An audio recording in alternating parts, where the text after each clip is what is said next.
Düşmedim ile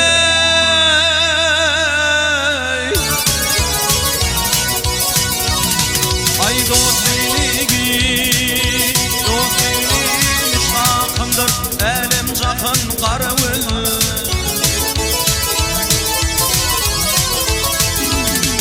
ay men mecnun sen bir go'yaki leyligi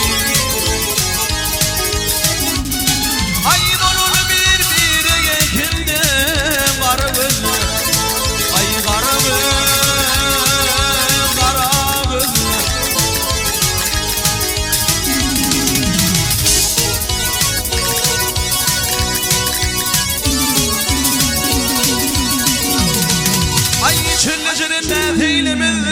gözüne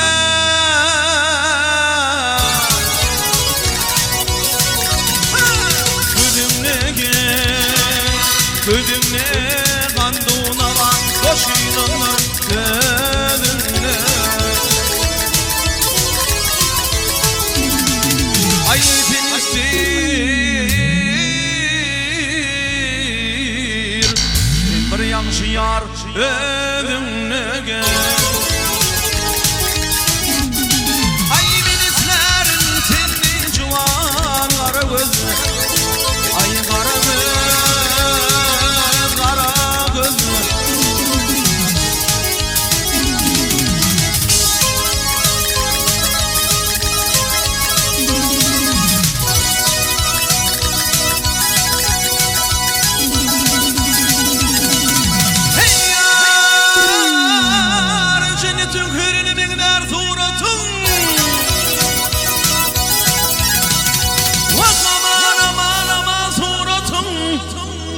Küfürden artık gelir şükratına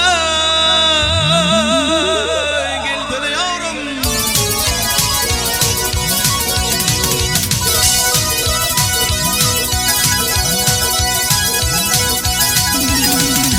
ay benim akım kendir senin kesretin ikimiz de yarman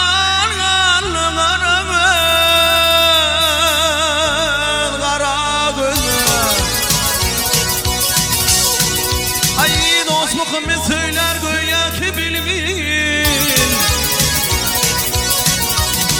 ay dost bilmin hayran emma kanı tedegül ay bir gadir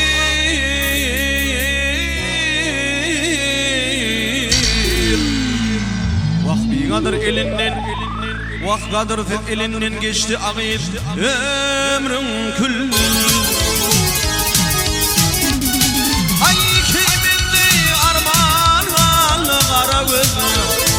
ay qaragöz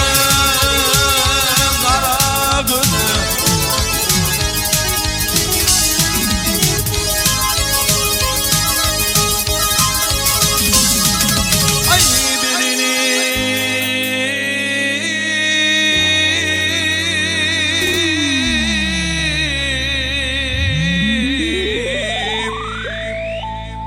bedenip çıkadı Dülpünde ködü Vah belki bu canım aladın gel yaktın gel